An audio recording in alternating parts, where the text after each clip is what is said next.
my pleasure to welcome back Brother Cecil Rogers, President of the United Mine Workers of America.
Would you mind if I do something, because I just love your president and I love your leadership.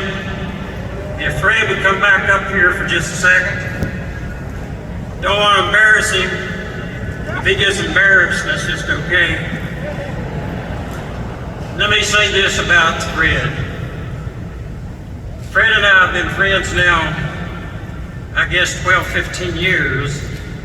We serve on committees together at the AFL-CIO. And one of the greatest honors of my life was when Fred invited me to speak in Anaheim. And then 6 years later, he invited me to speak in Los Angeles. Then 6 years later, he invited me to speak here. Just a warning, notification, you may not want to wait 6 years to invite me back because I'm getting older. But let me say this. When Fred invited me, I'm going to tell a story about from 2010 to the present as quickly as I can here shortly. But when Fred invited me to Anaheim, many of your jobs were on the line. And that's when the government was toying with eliminating delivery days of the mail, which would have led to the layoff of you. And the first thing I said when I went to the podium is the United Mine Workers of America stands squarely with our brothers and sisters who deliver this mail in the United States, and we'll stand with you and fight with you to defend your job. And we did exactly that, and we won.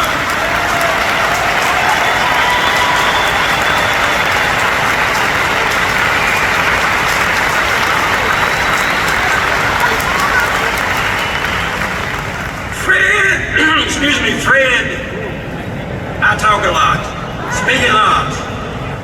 Fred also let me know and educated us, not just the mine workers, but also the entire executive council about this idiotic proposal to prepay your benefits. And no one else in the United States of America had to do that. We waded in on that and said, we're in this fight too. Because if they can do it to you, they can do it to anybody, and you won that fight.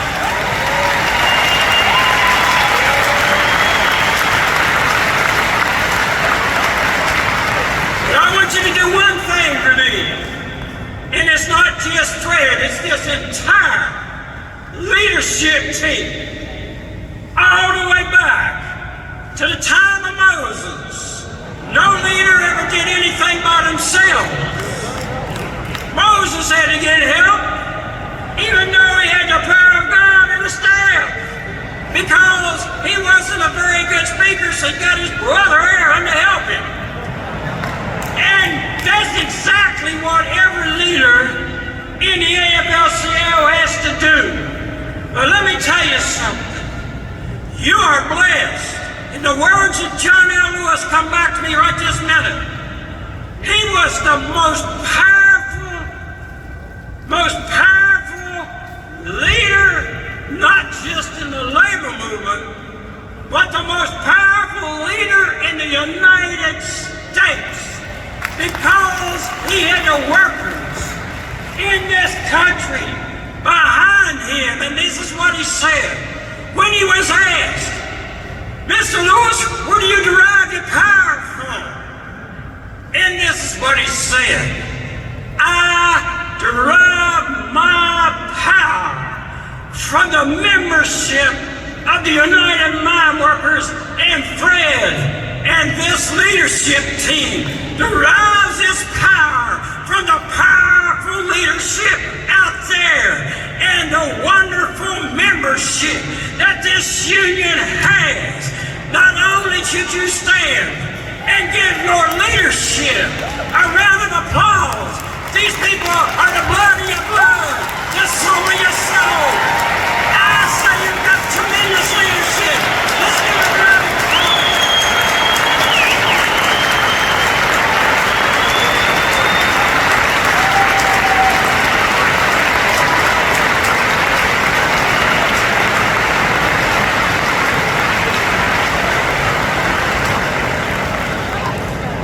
It was an honor. Hear me now. It was an honor to be escorted up here by these brothers and sisters from 2 states. I am a native West Virginian, and I'm going back to that here in a minute. We are standing on the DMZ in Alabama because they are trying to crush us in the state of Alabama. But you need to understand one thing. We're into this at the tune of $25 million out of our strike fund. We have accrued $2.7 million from our brothers and our sisters in the labor movement. And we've given every dime of it, every dime of it, to the strikers. And the first union to step up to the plate was your union. Give yourselves a round of applause.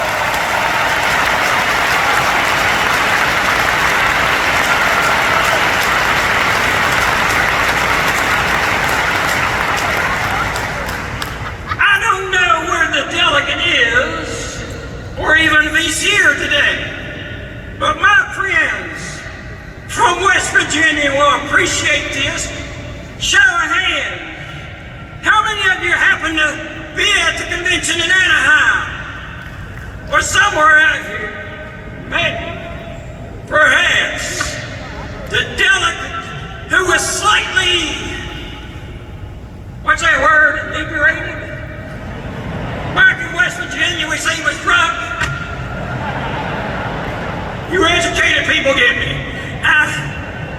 Walked up to me the night before. Fred remembers this. He says, where are you from? West Virginia. He said, where in West Virginia? And I told him. He said, I've heard that accent of yours somewhere. I said, probably from everybody in West Virginia. He goes back to the bar. He comes back a little bit later, and this is what he said to me. I got it figured out. He said, you remember that old show of Green Acres? I said, yeah. You sound just like Mr. Haney on Green Acres.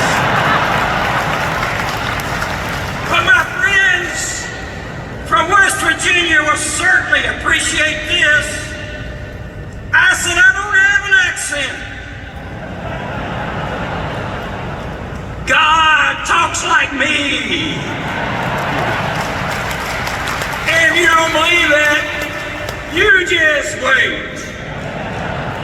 When you get to the pearly gates, and old St. Peter says, y'all get in that pickup truck, we're going to the big house here shortly. You'll understand what I'm talking about. I want to recap just a little bit quickly. I was told I didn't have as much time today, but you know me, I can't shut up, but we'll get to it. In 2010, we locked in solidarity and unity to fight for your jobs. We didn't fight for your jobs again, as I mentioned previously. Over on Capitol Hill, I left that convention and put a story in our journal about you and how it was wrong for people to be cutting back on your time. It was just a way to lay you off and get rid of you, make this union smaller as opposed to bigger. And we joined in that fight. And we all won together. And we fought together in solidarity. It's not just a word. It's not just a verse in a song. You practice solidarity in this union, and so do we. And then, at that same convention, I reported to you about those 29 miners who lost their lives just like that at Upper Big Branch on the border of Raleigh County and Boone County, West Virginia. And the owner of those mines was a common criminal and escaped the law every time somebody got after him. I said in 2010, Don Blankenship should be in prison. When I spoke to you 6 years later, I reported to you Don Blankenship was in prison.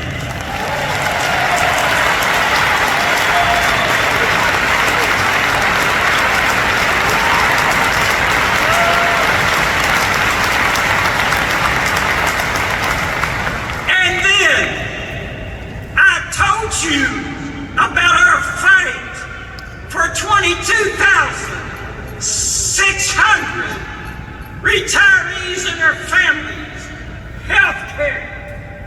And just a few months after that convention, we were going to have a rally in Washington in front of the Capitol because we had already had a dozen rallies. At the time of that rally in 16, I had been arrested 9 times fighting for pensions and health care. That's why God put us all here.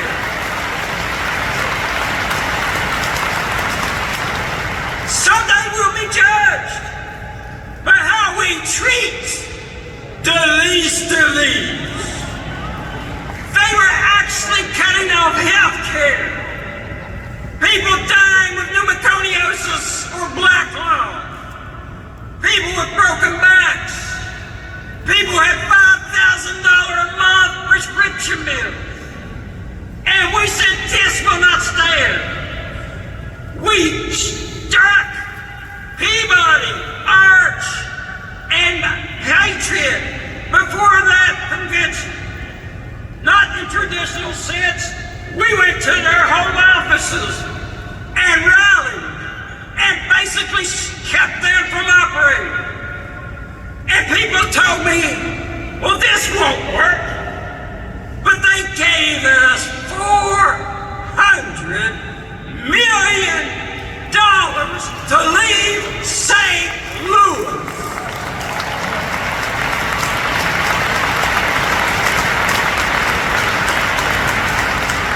We took that $400 million and paid those health care bills until we went up on Capitol Hill wearing those camo shirts that say we are one.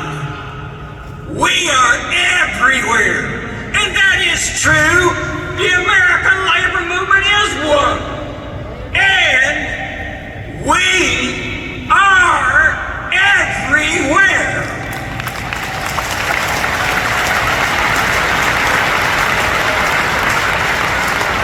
People said, us crazy for picketing these home offices, but we won. People told me, are you out of your mind? Mitch McConnell is never, ever gonna allow this to happen. Guess who at the end of the day put his name on that legislation? 22,600 retirees now have their health care guaranteed by the United States government.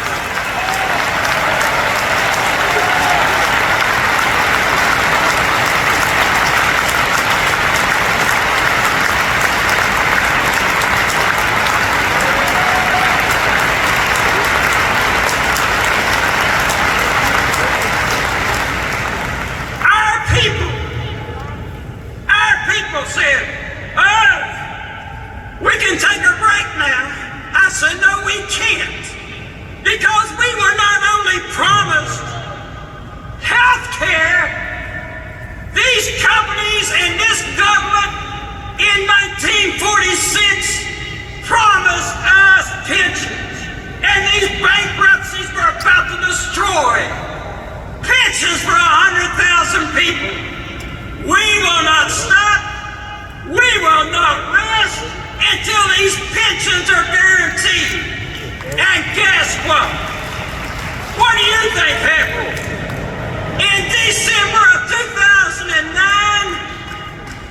19, the United States government, by the way, with Mitch McConnell's signature, legislation with a friend and all of you saying these people were guaranteed this. These people were promised this. And if our government can't deliver this and can't keep this promise, what kind of government are we? 100,000 retirees and their dependents now have their health care and their pensions guaranteed by the United States government.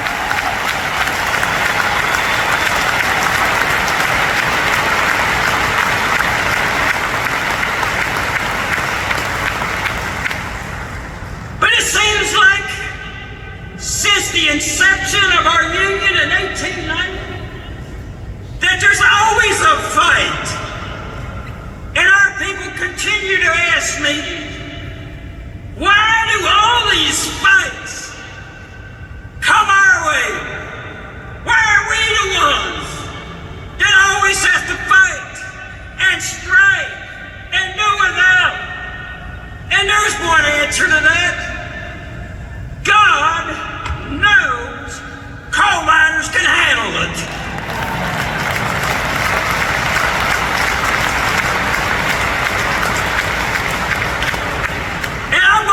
You to help me out here. Fred, are you pretty good videoing with your camera? Stand by.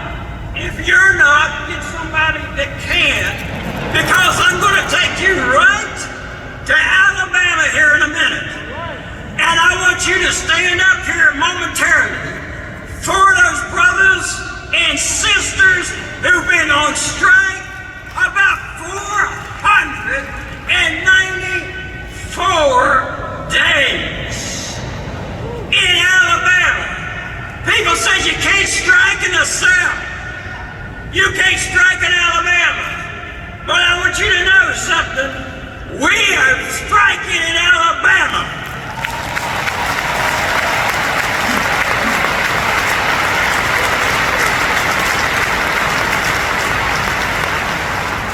Warrior Mat never existed before 2016. Jim Walters Resources owned those mines. Bankruptcy. In bankruptcy, the judge said, listen to these words,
be represented by your union that's been there 50, 60 years.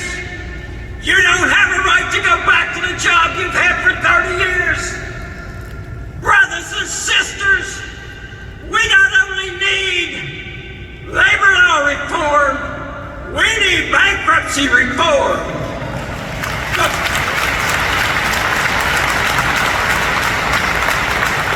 The union said this to these Wall Street three-piece $10,000 suits. Nobody is working there but us. Period. Full stop. No more discussion. We ended up with our jobs, but with the worst contract anywhere in this country. $1 billion in concession. 5 years later, we want some of that back. We didn't say give it all back. And they gave us $1.50 over 5 years after taking $6. We said we're not taking this. We went on strike, and we've been on strike ever since. And let me take you to what it's like in Alabama.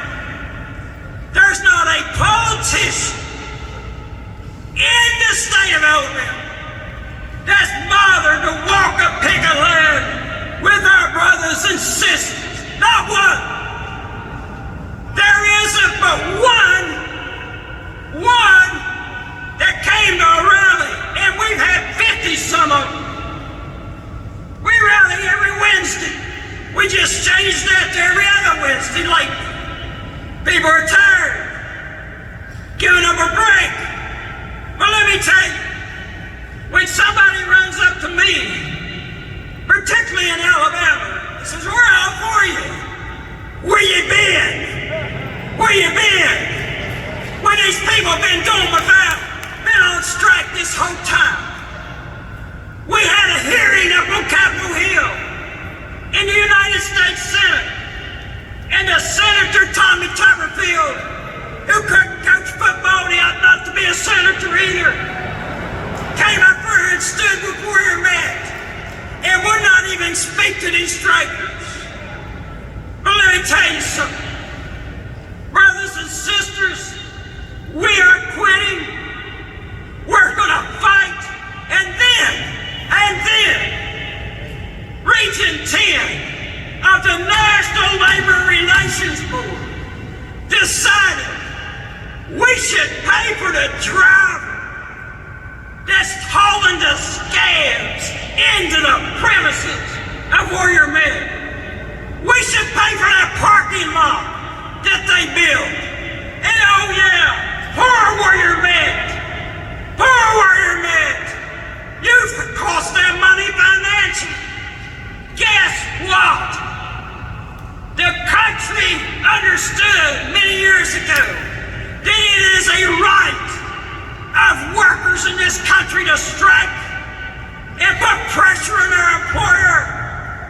And I'm here to submit to you that the NRLD, at least in Region 10, has got this upside down.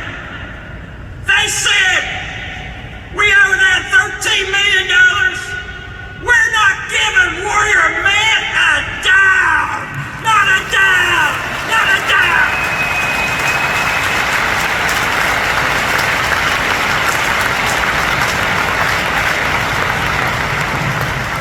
Some of our brothers and sisters who are with us today may have been to a rally or two.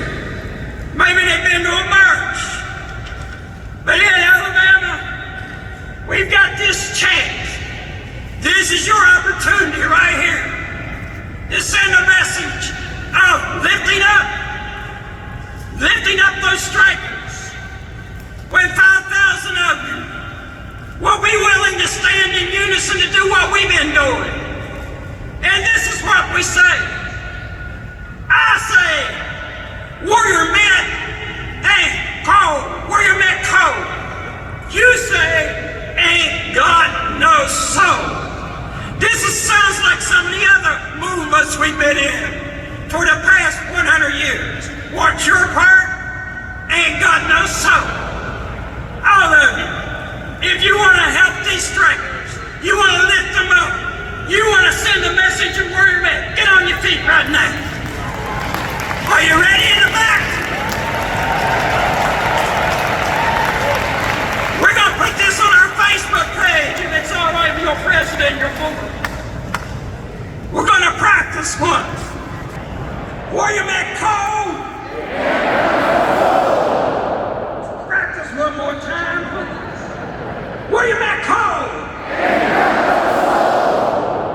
There we go. William F. Cole. William F. Cole. William F. Cole. William F. Cole. William F. Cole. William F. Cole. William F. Cole. Thank you. Just stay like we are now. Don't sit down. Please don't sit down. I'm going to wrap this up right now. I know I'm taking up a lot of time. We need to be about the movement when we leave here. We need to be about the business of organizing. Mother Jones says, don't mourn, organize. And we need to be about the business of every one of us. Being an organizer, not just a few of us. And if you want to be an organizer, we need to change the law. All we need from these politicians is to give us our God-given right to join a union free of harassment.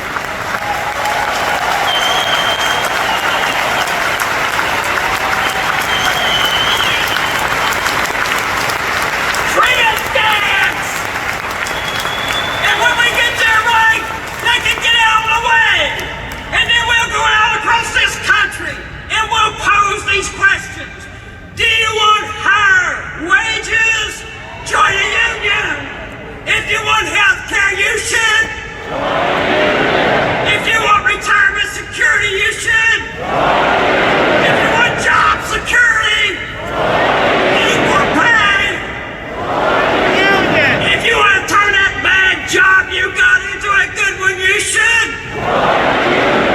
If you want a safer job, healthier job, if you want to protect Social Security, Medicare, if you want to grow the middle class, and if you just want to tell the boss, kiss your ass, you should. Someday,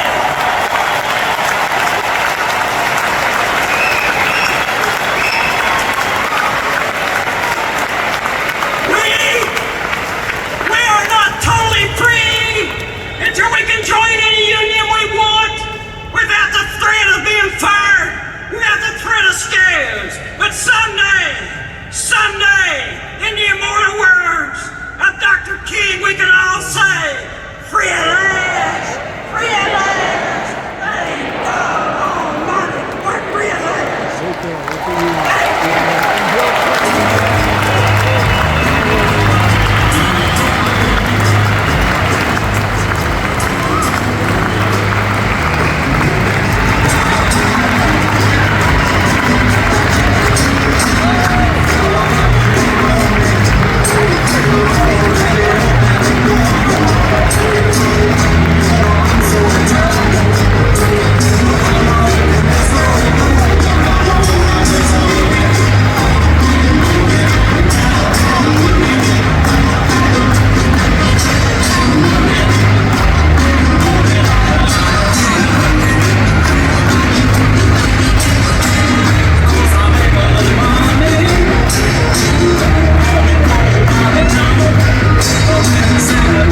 great having you back. We got a lot of first-time attendees to a convention here.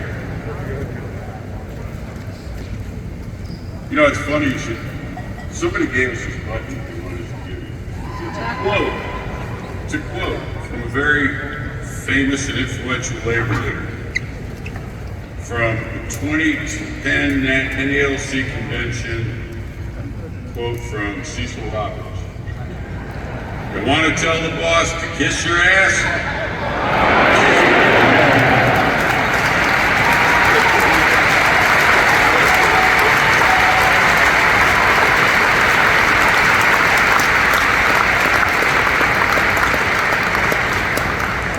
And of course, we are going to be sending a letter to the NLRB Region 10, and of course, donating further to the strike fund.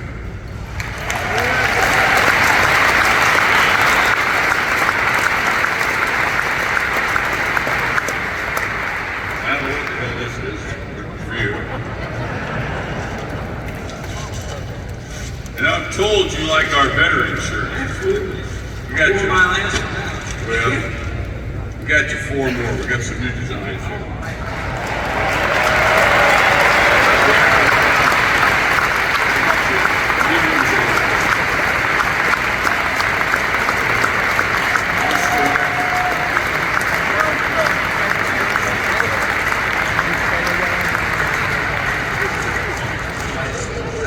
First of all, let me thank everybody again, particularly the escort and all of you. I've run into some of you in the hallways.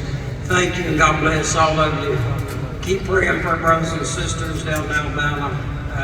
We're going to win this strike, but they need everybody, the ounce of help they can get. Bless all of you. And I want to thank the veterans for allowing us all to assemble here today. Freedom of speech, freedom of assembly. Thank you very much.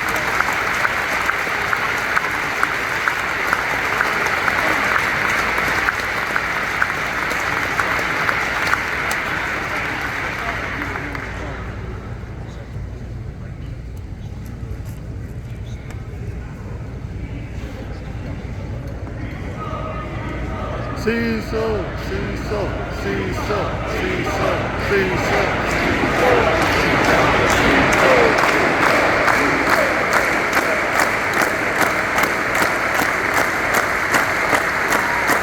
Letter carrier chair. Campaign.